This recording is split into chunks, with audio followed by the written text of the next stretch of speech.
Still loading on the live. And we're live. Okay. Hello, everyone, and welcome back to Scrubs Holding Space. I'm Anissa, and I'm joined by the lovely Miss Devidra here. How are you doing today? I'm good. How are you? I'm doing well. Thanks for asking. So I'm so excited about today's episode. Me too. Today's episode is one that's like very important to me because it's something that we often overlook in the healthcare field, and that is neurodivergence. And so I know, just like me, some of you who are watching this, Devidra, maybe you too, we see those nurses who they just appear kind of scattered on the unit. Maybe they're overwhelmed. They feel like they just can't, get it together or keep up. Maybe they're chronically late. And sometimes that creates a stigma. Sometimes they get labeled as lazy or like they don't care, or maybe just unprofessional in general. And I just want to take, a look and try to challenge those, type of stigmas, because I think that we can actually look under the mask and see what else could be going on, because we don't always have the whole picture. We just have what we can see with our eyes. So, correct. I know why this is such an important topic to me, but why do you feel like this is an important topic to have today? Oh gosh. Well, it's an important topic personally because like you said earlier, I would like a more fuller picture of what a person's dealing with, so that I can better understand, and on a professional level, so that we can heal as a community of nurses when it comes to having more compassion and understanding for our fellow nurses who might seem scattered or all those other things you mentioned. So I think it's a biggie. Absolutely, absolutely. And myself, as someone with neurodivergency, I didn't quite get the full picture of what my fellow nurses may have been going through.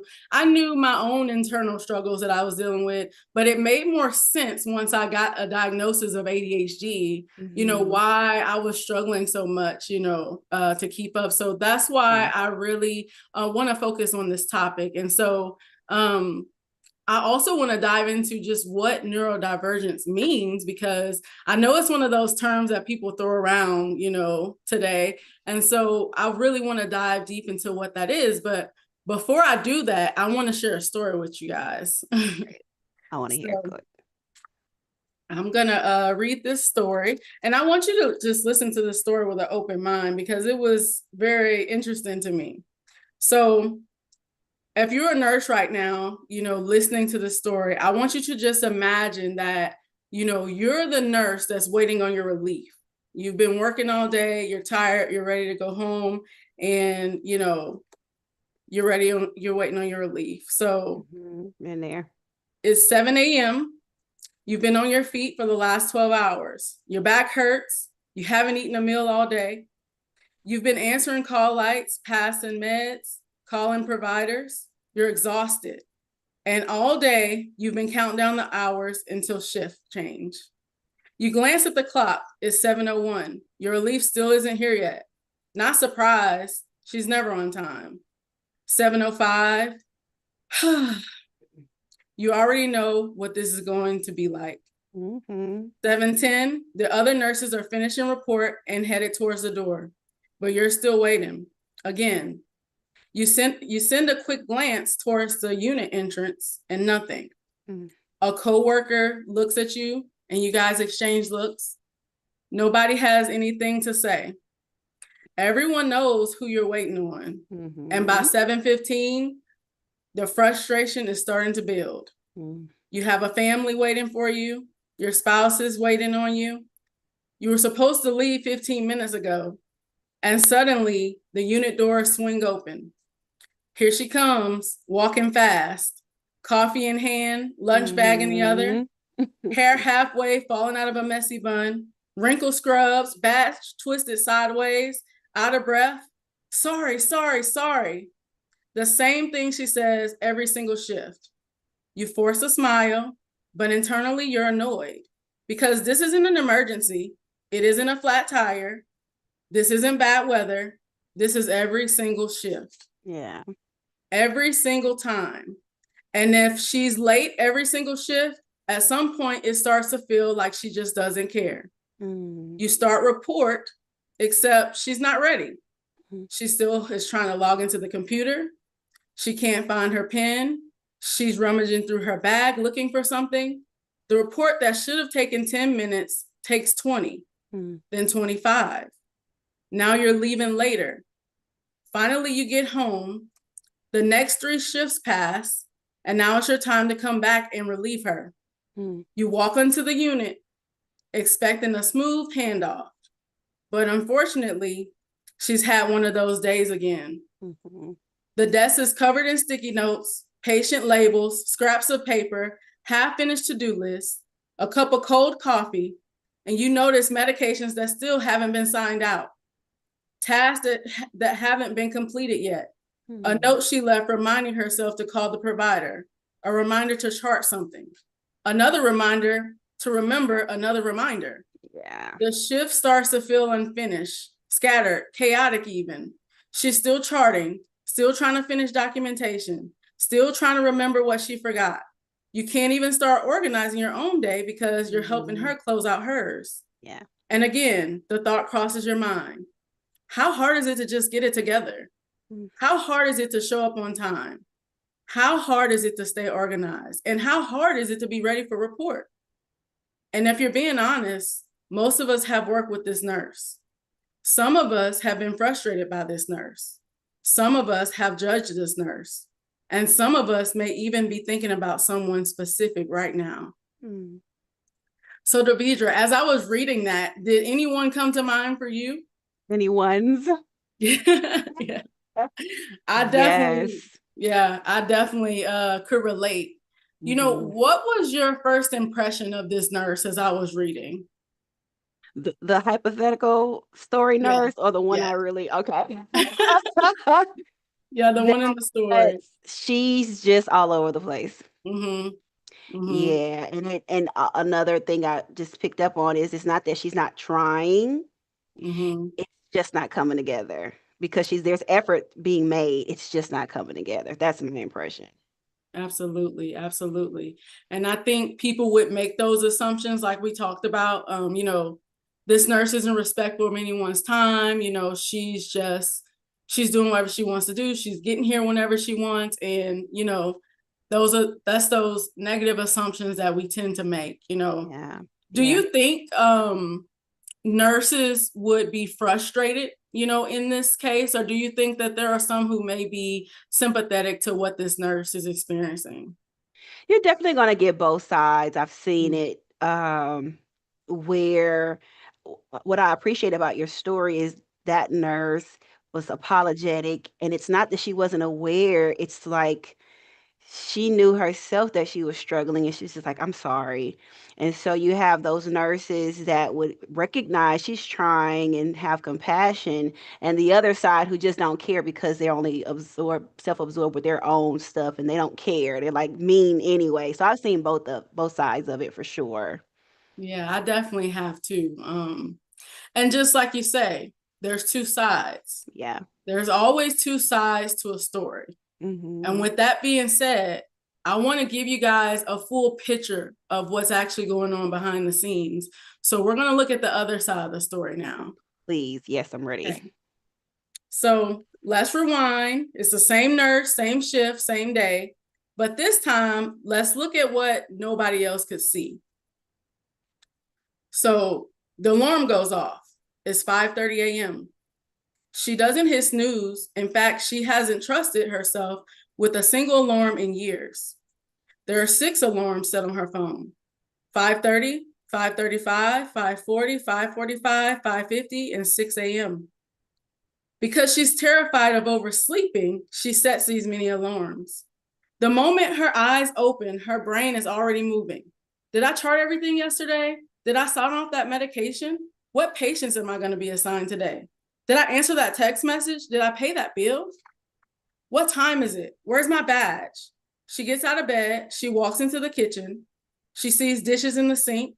She starts to load the dishwasher. Then she remembers she was making coffee. She walks back to the coffee pot, notices her lunch wasn't packed. She starts packing lunch. Halfway through packing lunch, she realizes she forgot to switch over to the laundry. Then she remembers she still hasn't found her stethoscope. The entire morning feels like she's being pulled in 20 different directions all at once. But somehow she gets it together and she checks the clock and it's 6:25. Perfect. I have plenty of time, she thinks. In her mind, work is 15 minutes away. So she feels relieved. For the first time all morning, she thinks she's actually going to be on time. What she doesn't realize, though, is that she forgot to account for the school zone traffic. She forgot about the train that occasionally blocks the crossing. And she forgot about finding a parking spot once she gets to work. Yeah. Also, she forgot about the 5-minute walk from the parking garage. She forgot about stopping to clock in. She forgot about putting her lunch away, and she forgot about getting settled before report. Because in her mind, work is only 15 minutes away. Right. So at 6:45, she pulls into the parking garage and immediately starts to panic. There's no spots. She's circling around, looking, checking the clock, looking again. Her heart starts racing. Finally, she finds one. She practically jogs towards the building, badge swinging, coffee spilling, trying not to cry. And by the time she walks through the unit doors, she already knows she's late. Again. And she knows exactly what everyone is thinking because she's thinking it too. Get it together. Why can't you get this right? The shift begins. By 8 a.m., she's already been interrupted 10 times. A patient needs a pain med. Another needs assistance to the bathroom. A provider is calling. A family member has questions. A pharmacy clarification comes through. Someone asks her to witness a waste. A bed alarm is sounding. An IV pump is beeping. She's charting, then she's interrupted. Then she's charting again. Then she's interrupted again. Every time she sits down to finish something, something else demands her attention. So she starts writing notes. A sticky note to call a provider, a sticky note for medication, a sticky note for charting reminders, a sticky note reminding her to look at this other sticky notes. The desk everyone sees is messy. To her, it feels like survival. Throughout the day, she's working nonstop. She's not scrolling social media. She's not hiding. She's not avoiding work. She's running all day long, but somehow she still feels behind. Every task takes longer than she thinks it should. Every interruption pulls her completely out of what she was doing. Every transition feels harder than it looks. Then comes charting. Then comes everyone who thinks she's ignoring them. She reads the note, then rereads it, then rereads it again, because she's terrified of missing something important, terrified of making a mistake, terrified of harming a patient, terrified of being viewed as incompetent. And by the end of the shift, she's mentally exhausted, not from lack of effort, but from constant effort.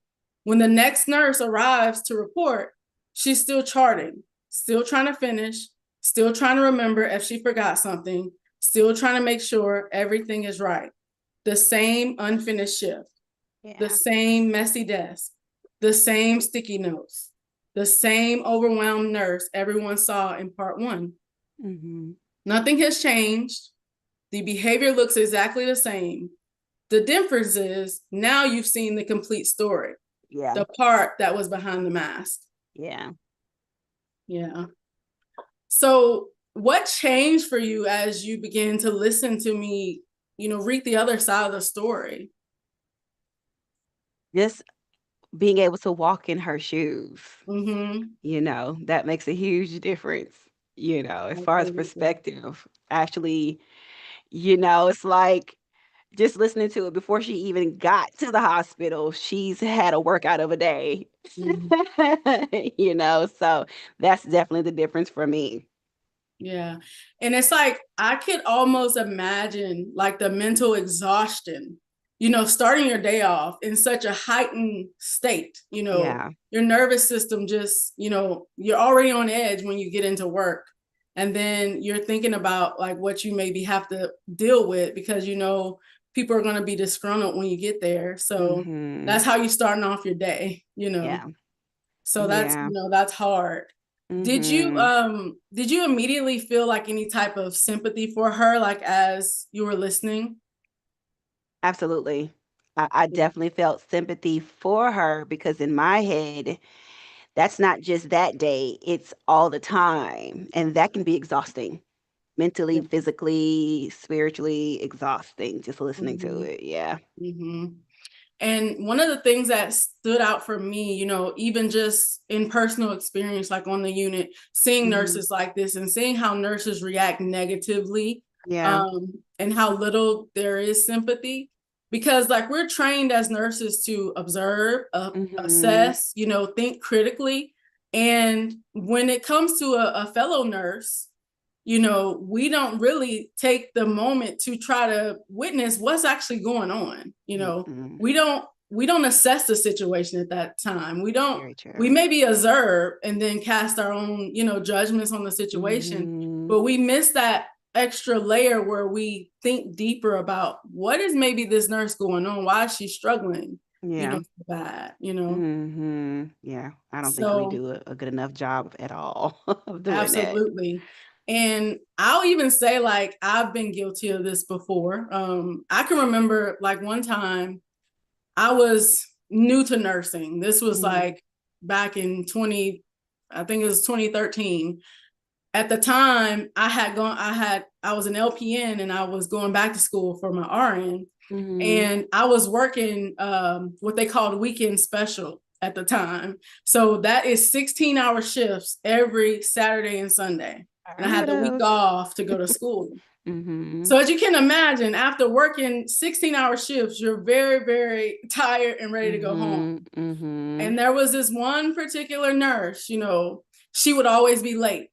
mhm, But because of how we worked, the other shifts, they rotated. So oftentimes me and her never had to do handoff to each other. And mhm, so everyone else would always complain, about this nurse. And, me being me, I'm like, oh, maybe she's just, struggling with something, until it was time for me to it be was your relieved by turn. her. One Saturday night, I can remember, because I had had the worst shift of my life for 16 Mhm, hours. And mm, I was so ready to go home. And I had to be back in the building at 6 a.m. that following morning. And mhm, she came in late. She was like excessively late, though, like 45 minutes late. okay. And nobody would take the cart because they assumed, they didn't know if she was going to actually show up to work. Because she kind of had one of those reputations too. Yeah. So no, I called the DON. Nobody would hand off with me, so I had to stay there and wait. And we called her and called her. She never answered the phone. And then she comes running in and she starts, apologizing immediately. And I was just so frustrated.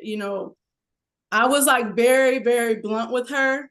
And although I wasn't trying to be rude, I probably came off as a little rude, but I Mhm, just wanted to get out of there and go home. And then later, when I thought back about it, I was like, I feel horrible. And so I had to have a conversation with this nurse. And she ended up telling me, like, I'm struggling with childcare and different things like that. And mm, so I felt so horrible about the mhm, situation. mhm. But that just taught me, like, even when you're having a bad day, someone could be dealing with something, even worse. So Yeah. I just try to take that, and know that people who deal with neurodivergency, they could be struggling with some of those same things Oh, as yeah. well. Oh, yeah. Yeah, Absolutely. absolutely. And so I think the other thing we have to talk about is how people show up, in healthcare. Mhm. Um, I've seen masking as nurses, them trying to hold it all together. And, um, you know, we just have to talk about and unpack, what that looks like. Fine Um, masking for me. I hope you're gonna yeah, touch that. yeah, Yeah, okay, okay. I absolutely am. Um, so first, I mean, let's talk about neurodivergence. Let's talk about what it means to be neurodivergent, because people hear that and you think, okay, you automatically may assume ADHD. Um, but neurodivergency is just having, you're not using like your typical, cognitive processes, how you see what they call a typical brain. Mhm. So maybe you're struggling, with working memory, planning, those types of things, your executive functions. And so that could be someone with ADHD, autism, dyslexia, because it's problems with being able to, interpret things too, and comprehension. So it's a spectrum of people who can show up and be labeled as neurodivergent. Good definition. I So like it. that's the first thing. Second, when we talk about masking, you could think of it as what people do to try to appear as they're not neurodivergent or that they don't struggle with these things. So you want to appear like you have it all together, like you're not as forgetful, like you are organized, like you are competent. And so there's things that people do to appear that way to everyone else. Oh yeah. So I actually could tell you some examples of that, in healthcare. I would say some of the main examples are trying to overcompensate, always working harder, always double checking, just like we saw the nurse in the video, in the story, just perfectionism, trying to really, work harder and going above and beyond to try to hide what you're struggling with. Yeah. Absolutely. Have you seen that, in healthcare a lot yourself? I've seen it not per se with the ADHD, because this is good meat for me to learn. I've seen it more so like a good example I've thought of, like my dementias patients on inpatient side, where they're trying to overcompensate for their memory deficits by kind of being nonchalant about standard things that they should know, your basic ANO4s. Oh, I don't really keep up with the president. I don't really keep up with the date, right? They're trying to be nonchalant to mask their recognition of, I don't know. So I've seen it. It's very overt on that side, but what you're sharing, it's a different form that I hadn't really considered. So I like it. Yeah. And I'm glad you shared that too, because that's like a perfect example of masking, and I haven't thought of it from that side either, because I don't really see a lot of dementia clients in practice. So that's definitely good insight to think about too. Yeah. When we talk about, these things, like what kind of questions come to mind for you? Because I know you say like you don't see that a lot in practice, maybe. So what do you think about, like, that you want more information on, maybe? Well, with masking in nursing, with those who have ADHD or ADHD functioning, maybe they haven't been diagnosed yet, why is there a lack of transparency in it? Why is there a need to mask versus be honest with, hey, this is where I struggle, girl. Hey, why do you think that is? I think because there's still some stigma, around it, I could for agree. sure. And some nurses don't want to have to, admit that they're struggling, or some even think, something must be wrong with me. And so they're scared to talk about what they're experiencing, because they're looking around and seeing like their fellow coworkers, and they're like, it seems like they're able to, do things much easier than I can. Maybe I'm not cut out for this type of work. And so with all the second guessing, it makes them want to try harder sometimes, I think, to try to show up, in I a can better see way. that. And that goes into another question I have for you with the masking. Do you think that it's wise for a nurse who might be struggling with neurodivergence in maybe a fast-paced setting to look at alternative settings or alternative shifts that more so align with a slower pace so that she can, do you think that that's a wise decision, or tackle the beast and figure it out on the other side of hard, Absolutely. I think it's first important to look at, how much you're struggling, Okay. like, are you like have charts that haven't been closed? Are you constantly being, called into the office? You're just not getting it after chance. Or maybe you're only just struggling just a little bit. And you know that there's ways that you can perform better. When you Mhm. look at it like that, you have to ask yourself, what is my job worth to me? Like, am I willing to, go and seek out some help to Yeah. see if there's ways that I can, better show up so that I can keep my Mhm. job? Mhm. And then maybe too is considering other, areas of healthcare, or maybe even working the night shift if you can, Yeah. because it'll be a little bit of a slower pace at that point. Yeah. I like that. Because what I hear and what you're saying is it equips a nurse who might be struggling with that to look at it from multiple angles, where it's like, I don't just have to sit here and suffer. I can look at my management, maybe some things that could be implemented to help me. B, maybe a different setting, or even C, how you mentioned the night shift, where it's like, let me get used to this unit setting or used to this and then build up where I can have a routine in place and then go into the shift I really want. So I like it because it equips them, empowers them with more options, which is always a benefit to me. Absolutely. I definitely agree.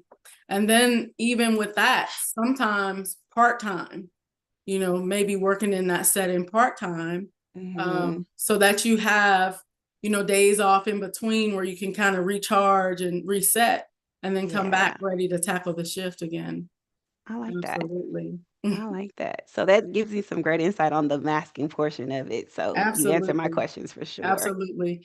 And then when it comes to like masking too, I feel like sometimes there's a pressure to mask because it can be rewarded. Because Mm, we see some nurses that they're gonna try to be an overachiever. Because one of the things, like I'll say, especially in ADHD, is people struggle with people pleasing a lot. And there's something like called rejection sensitivity dysphoria where they like really really struggle with negative feedback and mm-hmm. feeling like people are critical of them. And when I say struggling, like, normal people or people who don't necessarily think that way, I should Yeah. say, um, you know they may take the feedback, they may not necessarily like it, they could even feel a little way about it, but then they'll Mm-hmm. get over it.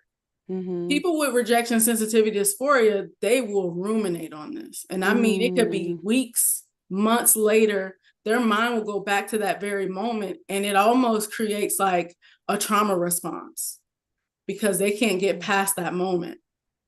Now, I'm going to be honest with you. Mhm. With this masking conversation, I more so identify or resonate with that category of nurse masking than the other because, instead of sitting in the, stigma, I have seen it where it has flipped to the other side of people pleasing, overdoing, overexerting oneself to the point where I was like, what is that? But just this conversation, I'm like, oh, because I can think of a few in particular.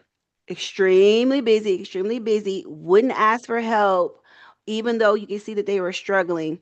And one of them with this, I can't think of the word that you said, with the Rejection sensitivity rejection disorder. sensitivity, all these different new psych terms, and I Mhm. gotta to the point where in one unit I worked on, um, there was an interview process, it was a peer interview. Mhm. And she was already working on the unit. It was to the point where she was supposed to be like coming in and sitting down to be interviewed. She was going from applying for the uh, charge nurse position to the management position. So generally, the charge nurse or the a nurse supervisor for the unit would get everything prepared for the peer interview. Well, she was in a dual position because she's the one that's supposed to be preparing, but she's also the one interviewing, Mhm. right? And trying to get promoted to the next position. Got all the paperwork ready, told the people who were going to come to the peer interview what to say, got them warmed up, and I was like, that's excessive. Mhm. That's a lot. Not just like so I resonate with that other side of masking that you're talking about with what we're talking about, more so than the other side even. Yeah. Yeah, absolutely. And because you can see it, like, even like you said on the unit, sometimes it's the person that's always checking on everybody, like, "Here, UK, can I help you in any way?" Like, they're always the first person running to a code. Mm-hmm. They're trying to, always see how they can show up to help other people so that they feel like, they're valuable in the unit. And what Mm. I was saying, how sometimes that gets rewarded is because, you know, your supervisor expects more out of you when you become that Yes, person. yes, yes.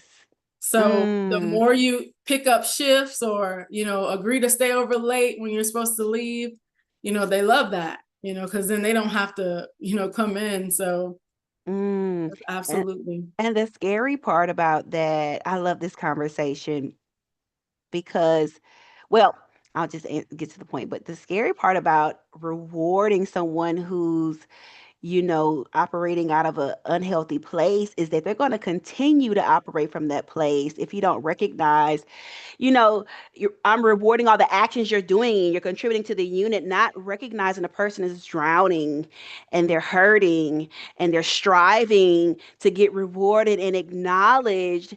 And it's like it's affecting their health because this person that I'm mentioning was doing so much to the excess.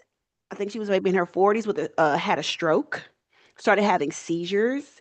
It affected her health that badly, but she was continually getting applauded because of the this recognition for the hospital and that unit recognition, not recognizing that there's a person actually struggling and actually harming themselves because yikes. I'm Yeah, gonna the be Daisy quiet. Awards and all the big you know, accolades on the unit. And like you said, it's that instant gratification. Because especially, people with ADHD, they love that, dopamine that you get. It's that Mm-hmm. validation, it's that instant gratification from, good job. Yeah. So Mm. I definitely see where, that takes place all the time. Yeah. Yeah. Wow. Absolutely. Yeah. So, you know, other things that I would say, like just how you mentioned, this nurse was hurting herself. When we mask for so long, there's potential that, we'll end up in that same way. Burnout is like very, very real. Yes, A it is. lot of people in the healthcare field end up burnt out. Yeah. Do you Yeah. see that? Do you see that a lot, like with the nurses that mentor, like them complaining of burnout or anything? Well, fortunately, with the nurse coaching, when they come to me, they've recognized that it's come to a head and they're Mhm. tired of doing that. Mhm. Um, and so in practice, I'm seeing the ones that are actually asking for help. On the unit because of this perspective you're giving, I'm looking at it from a whole nother angle where, those that I've seen on the unit that didn't ask for help ripping and running, they weren't ready. They Mhm. weren't there yet. But in practice now, with the nurses I'm working with, they're recognizing I'm doing something wrong. I'm getting exhausted. I'm not sleeping. I'm all over the place. I'm not satisfied. It's so much that they're ready for change. So I'm seeing both sides. So yeah, now I'm seeing the ones who are ready for change. Absolutely. And I think it's important, looking at when, should a person ask for help, Yeah. when they're experiencing that. Because I would Yeah. say, if you're experiencing like anxiety, always waking up wondering like, did I do this? Did I do that? And it's starting to negatively affect you. Like you're not sleeping as well, you're maybe experiencing sometimes panic attacks. Hmm. I would definitely say, it's time to maybe reach out to someone and, get a second opinion.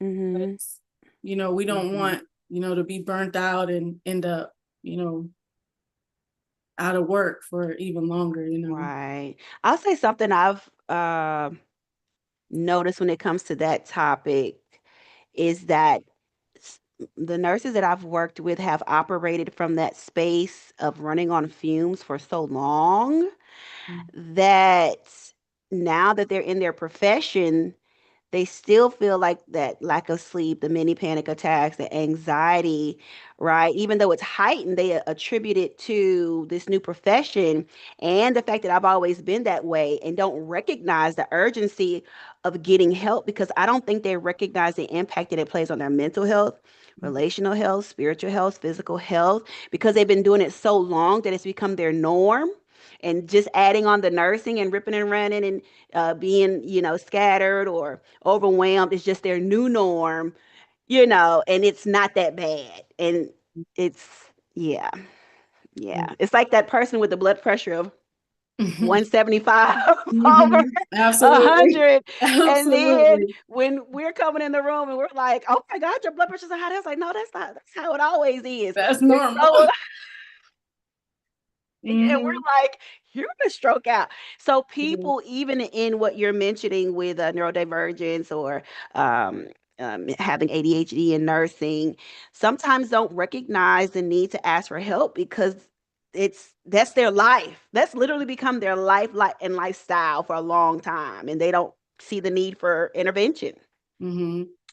Yeah. Fortunately, And I've seen like in my own practice, like, when that light bulb goes off, like you come and get treatment and, for some people, treatment looks different. it is. But particularly, I know some clients that have come to me and maybe they've decided to start on medication for their ADHD. And they're like, it's like a light bulb goes off. And they was like, I didn't know how bad it was until I Mm, knew what it felt like to not have 50,000 things going on in my head at one time. Like, yeah. it's actually quiet in my mind right now. And it's Mm, like, they're like, I never knew how this felt. Like, they can't wow. remember just being able to think without something running, Yeah. running in the background. So, Yeah, wow. So people who may not struggle with it need to, I like this invitation into the mind workings of those, who struggle with it, because those who may not, we can hear in this moment, like that could be overwhelming. It's always loud. It's always something going on in the mind. And we can sympathize better with those who may struggle with quieting their mind and be like, I'm sorry. It can reduce some of the stigma and negative connotations we may have towards those who've struggled with it, just to hear even that piece, like, wait, your mind's not really quiet, it's always going, oh mhm. man, so Absolutely. Yeah. And I think it's important too, looking at what ways we can, correct this, even if, you say, okay, well, I maybe am not ready, to like go and get help, but maybe I want like some tools or some, tips that I can take with me to help mhm, me, show up better. yeah, Um, I would say for me personally, getting everything out, like kind of like how we saw the nurse in the story, how she was, writing everything out on a sticky note. Sometimes people with ADHD, they keep things on the inside and they try to remember and then they forget. mhm, So there's something called brain dumping, and it's okay, basically getting all of the things in your head that's like going on, like, oh, I need to remember to do this. When I get home, I have to do this, or whatever task you need, whatever things have to be done at a specific time. Keep a notebook with you, that you mhm, can take on the unit, take at work. And as those things come up, go ahead and jot them down. okay, So like a absolutely, notebook is something better than, having so many sticky notes, because those will get lost or you'll lay them around and then you'll still forget. okay, And then I would say, if you can, prioritize what you need to do for the next day. So, like okay, when you're at home and you're not on anyone else's time, maybe you take a little bit of time before you go to bed and you open up that notebook and you write down what you need to do the next mhm, day. mhm, Obviously, in nursing, the days change, everything, isn't always going to be the same day, but you mhm, can maybe know things that have to be done during your shift And that'll be some time to yourself where you can write down, okay, these are the priority tasks that I need to look Okay. at. And then as you start the shift, you can add to that list and then, check it off as you go. And sometimes that can help, you stay on task a little bit more. Okay. I'm taking notes. All right. I like it. Absolutely. Hmm. So, uh, I want to ask a question. Okay. So, given the day and age that we're in, where it's the age of distraction, age of busyness, right? What I'm hearing from you for some keys to combat the lack of focus and attention is something that I hear commonly that a lot of, I'll just say Americans, I don't know what the worst of the world is struggle with. And these are tools that I would even encourage for someone who may not have ADHD to implement so they can organize their day, right?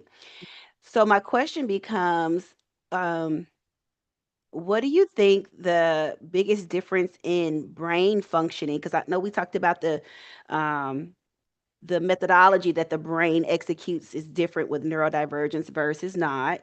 Um, so, what would you say is the biggest difference? That someone with ADHD implementing these uh, tasks or these tools would see versus someone who doesn't have ADHD implementing them. Like, why is it important for that ADHD person to implement these and see a result versus your everyday person in this culture dealing with distraction, dealing with busyness, implementing them? Like, is there a big difference in the why they should implement these things? I hope it's clear. Yeah, that makes sense. There's not a major difference in the why, except people who with ADHD, they're more likely to not write it down. Uh-huh. They're more likely to try to keep, 11 tabs open in their head than Okay. actually put it on paper and externalize it. Mm-hmm. People who don't generally think like that or have ADHD, they usually will go with systems, have some type of system Mm, in place. And that's a big thing for people without ADHD. Sometimes they're functioning without a system in place because that's just gotcha. kind of like how it feels to just like go on the fly, you know. Mm-hmm. Mm-hmm. So I would say it's a Yeah. benefit to anyone, to implement Mm-hmm. those, systems. So, A big difference that I'm hearing, and you're helping me, so I'm asking, okay. is because with my clients, the systems are put in place, the who's, the what's, the when's, the where's, the whys, right? But Mm-hmm. I notice that there's a struggle with even the go part of it, like you're saying, where it's like I can tell you to bring the notebook and what you put in the notebook and the whys, but then remembering to bring the notebook with them, to pick Mm-hmm. up the notebook, to go Mm-hmm. buy the notebook, right? Mm-hmm. That part of it. And so for me as a provider, my focus can be more directed to you need it, like the emphasis to get that part, carry it with you. Even systems in place to keep it available to you, not to lose notebook. Most of them I tell them use their phone as their notebook because they can't keep up with like a notebook. And so Mm-hmm. you're helping me to refocus my attention on where to help them focus to get started, to engage and actually do the systems as a provider. Because I noticed that was a big gap often. Be like, did you do your notebook? Did you bring your homework? Oh my God, I forgot. Oh my God, I forgot. Oh my God, I forgot. And I'm like, well, this is the third session. We Mm-hmm. haven't done homework from 3 sessions ago. We gotta, so that helps me. Yeah, Absolutely. And one thing I want to point out that you notice a lot of times phones won't work give it to me. because the moment they pick up that phone and in their mind, they're like, oh, I need to go to my notes section. They're going to say, oh, notification. They're going to click on the notification. Good And point. then by the time they're finished, they're scrolling their news feed. And then they remember, oh, I was supposed to go into my phone to jot this down. 2 hours So, later. so there is sometimes a problem, with electronic devices, especially. So putting it on something that's just paper, that can sometimes be a better way to limit the distractions that come up. Okay. Okay. Yikes. Absolutely. Do you think that perfectionism plays a role in that distraction portion of the ADHD? So, but for example, uh, uh, um, like the example you gave with the story with the nurse, where she's up, let me do the dishwasher, let me load that real quick. Oh, the clothes, right? And there might be like this uh um moment of you did a good job that a person experiences, that even if I didn't finish the task, I at least started. Do you think that perfectionism plays a role in people's efforts to do as many things as they can even if they don't finish, or no? Hmm.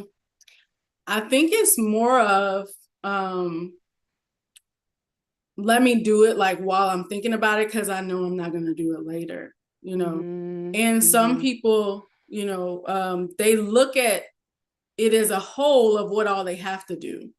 And so Right. then it becomes overwhelming because they're not breaking it up into chunks. Mm. So, like for instance, when you're thinking about, okay, I have these chores to do, and you're looking around and you're like, oh my God, my house is a mess because I've been running all week and now I haven't, picked up anything.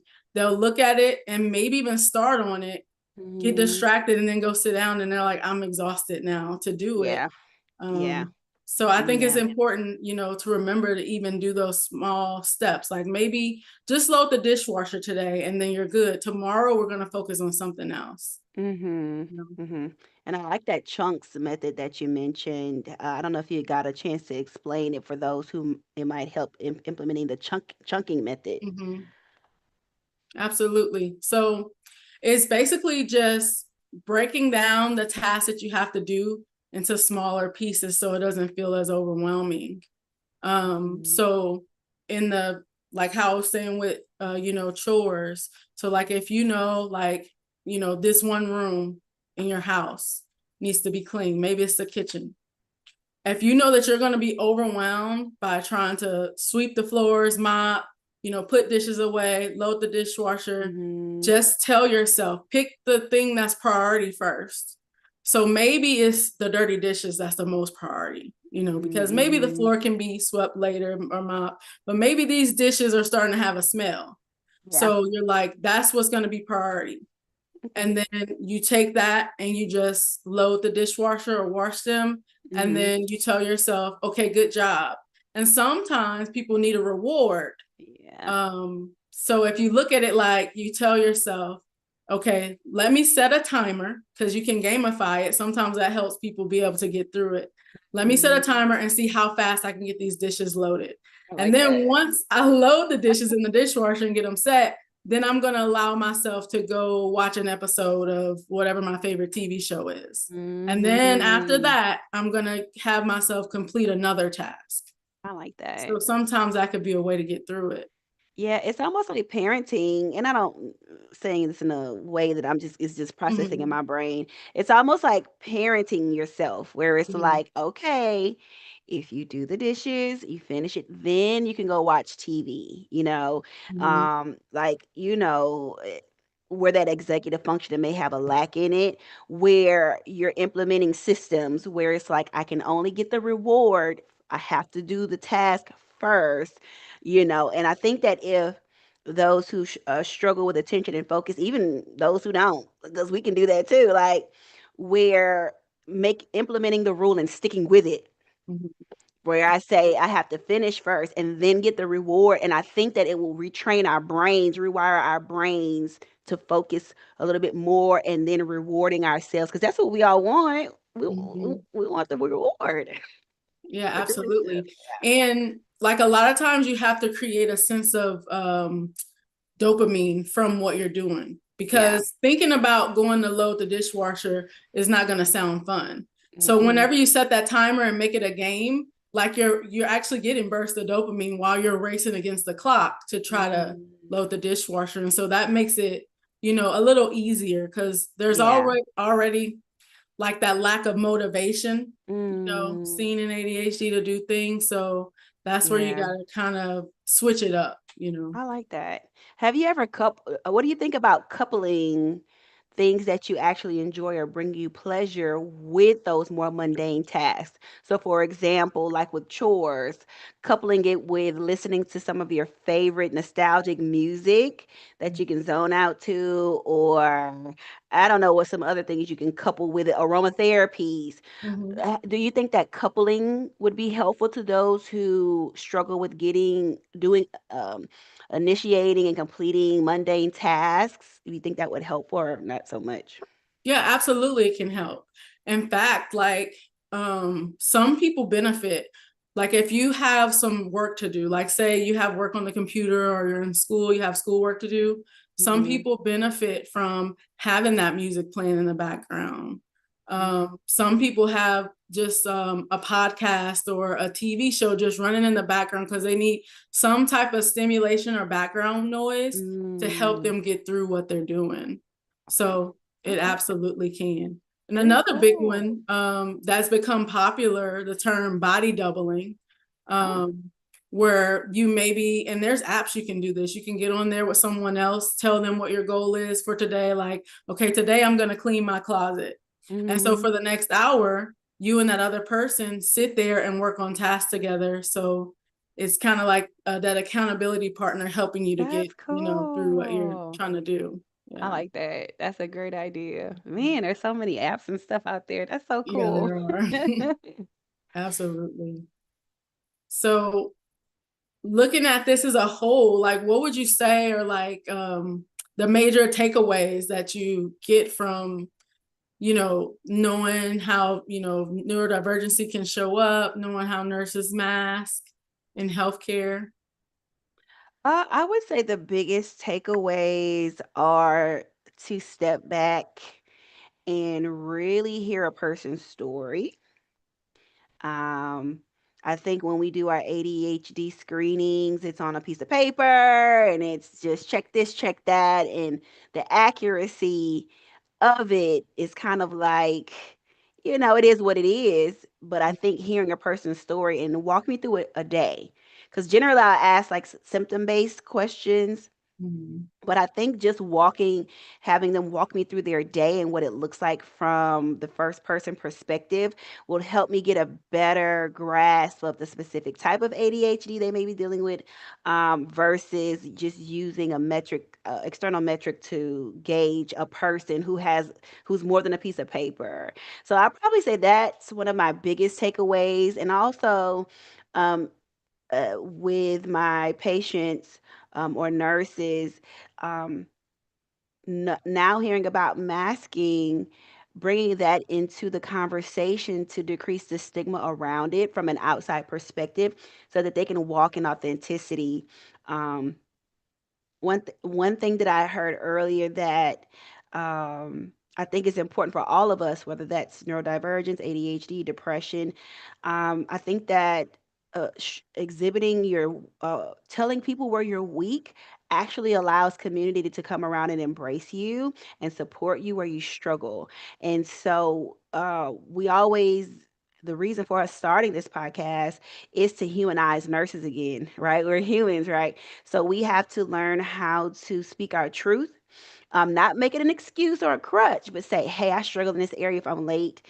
It's not, I want to get help. I'm telling my managers, I'm telling my coworkers, not retroactively, but actually proactively, so that people can come alongside me and support my journey. So as I'm becoming, but if I'm hiding my truth, I'm hiding that I have attention and focus struggles, then I don't really have a safe space to stumble and try new systems to grow. I'm just going to keep sticking with this one that doesn't work because I don't want to, burn any bridges or frustrate anybody. And it's just a hindrance to the individual and the nursing community and that unit. So I take away a lot from this conversation that I didn't know that's really going to help me in practice. Yeah.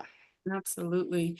And listening to you talk about that, a couple of things come to mind. The first thing is that you're saying, really trying to talk to that person. What is your day like? Understanding like what they're going through so that you can better see like how are they showing up? Like, do they actually have ADHD? What type of ADHD? Because this is the other thing, there's a big push like on social media these days of people, you know, self-diagnosing, um, telling people like, okay, well, if you have these symptoms, you have ADHD. And there's even screeners that you can, they're free, they're online. You know, one of them is the Yeah. adult self-rating scale that, you know, the general public can go and take. But the important thing is to remember that those screeners, they just let you know that you might need to go and see someone and be further Correct. assessed if they're positive. And so I Correct. think that it's good to have those tools so that you can be more self-aware, but Mm-hmm. always, you know, seek a professional. Oh And yeah. then the second part to that is just because you resonate with certain symptoms online, just because you have distractibility, just because you are forgetful, you know, you could have some classic signs that appear to show up as maybe ADHD. Mhm. That doesn't mean that you truly have ADHD though, because Doesn't. there's a lot of things to consider, you know, um, like how much screen time you're doing, you know, there's so many things that go into that, that you really Mm-hmm. just, you know, want to get that second opinion. You're stepping on some toes, ma'am. Because Absolutely. I'll say that as a provider, uh, general population and nurses coming in who have self-diagnosed, it's Mhm. hard to get them to work with the treatment plan that says, okay, let's deal with the underlying things first before we hit a ADHD diagnosis. So, Mhm. for example, I had a client of mine who um, poor eating habits, poor sleeping patterns, had a new business that she was opening up, marriage, didn't like to ask for help, took on all of the stress, had children of her own who weren't a part of the marriage and wanted all of the issues routed to her, and didn't let her husband help or step in or participating in rearing a step. So she was 24 hours, 24/7 accessible to Mhm. whoever. Phone doesn't turn off. Got a second phone. And the downtime was anytime she went and played pool, which was I think a daily, 30 minutes to an hour. But just having a conversation about a sabbatical day. Do you take a day of rest? Mhm. Because I know you're growing a business, but she had managers underneath her, would not utilize them. Everything need to be routed to her. And so when you become the be all, end all, do all for everyone, yes, you're going to be overwhelmed. Yes, you're going to be overstimulated. Yes, it's going to be hard for you to sit and focus on a presentation being made because you're thinking about who you need to go help, and there's this savior complex in there. And so as I step back to the original point, it's important for those who do the online self-assessments, who is coming to a provider for help, to not walk in already with the final decision, I have ADHD. No, be open to receive some other possibilities and restructuring of your lifestyle that could be contributing to a lack of attention and focus that's not necessarily a diagnosis. So I totally agree with what you're saying. That's a big one. Absolutely. Like what you were saying, one came to mind for me is not lack of sleep. You know, because Yeah. a lot of people they get home and try to do everything, and then before you know it, they're going to bed at 1 o'clock, but have to be up at 5 a.m. And then you're wondering why you're always fatigued, why you can't focus. How is your brain gonna focus and you didn't give it any rest? You I'm know, wondering. so 100%, a Yeah. hundred percent. I had someone say that they believed that they had attention and focus disorder because they couldn't remember, like like you're saying, with taking notes and keeping up. They used to be able to do that in their youth, Mm-hmm. but didn't attribute to the fact that they're 50 now. Mm-hmm. And we can't maybe retain memory wise like we used to. And so they just attributed to it's got to be that I have ADHD. And it's like, no, there is a natural senescence, a natural decline over The time. first thing I thought about was menopause. A change in your hormones is going to naturally lead to brain fog, concentration difficulties, you know, Yeah, but and that's where unfortunately, doing that yeah, digging deeper comes in. truly. But that's a great point you brought out that we can't let Dr. Google, Hmm. diagnose us, because unfortunately, I don't know if you remember with even with narcissism, as soon as they got Yeah. out, everybody was a narcissist. ADHD. As soon as they work out, everybody. And so we don't recognize how much the culture can influence us self-diagnosing Mhm. things that are a part of the growing and development and lifestyle change phase of just maturity and living. Mhm. So yeah. That's so funny. I have to share this right quick because like we talk about how people are like so wrapped up into social media and just like what's out there. My husband actually shared something with me the other day on his time line on Facebook. Someone was on a rant about how they couldn't focus and wasn't, able to pay attention. And they Mm. said, um, I know for a fact I have ADHD. And I was like, oh my God, send them my information and tell them to get on my schedule. High definition, high definition.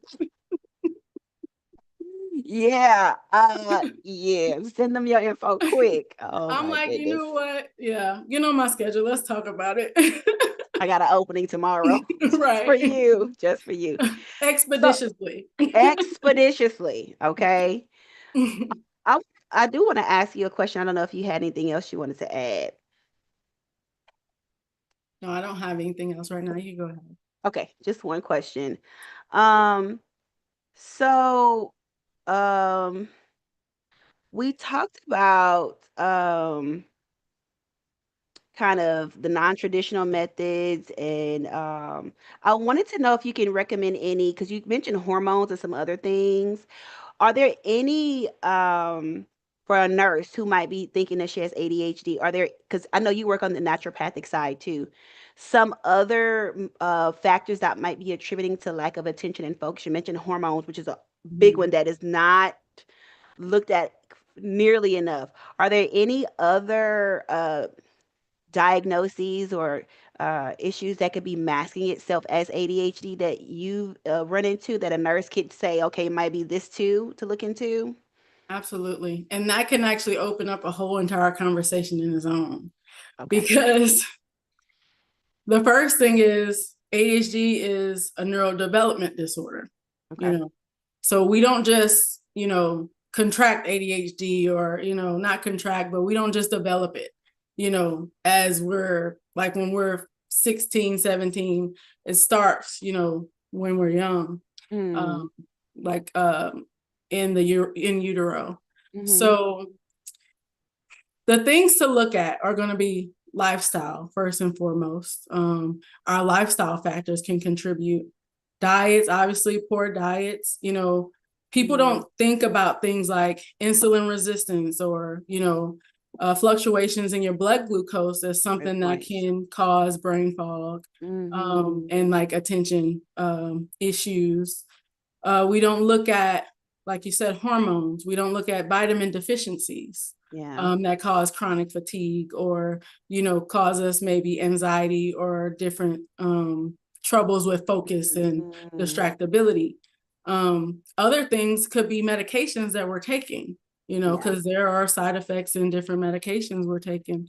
So Mm-hmm. when we truly look at diagnosing ADHD, it should be a diagnosis of exclusion where we first Mm. exclude every possible lifestyle factor that's, anything that you could be taking, anything you can be deficient in. Yeah. Really, we're supposed to look at those things first. And then Mm. once we say, okay, well, we've ruled those out, then we can, go down the line and say, okay, we can say definitively you have ADHD because there's Yeah. nothing we can find. That's great. Um, That's great. I love that. And it makes us as nurses look at our health overall. I know personally, I dealt with brain fog for a season of my life so badly.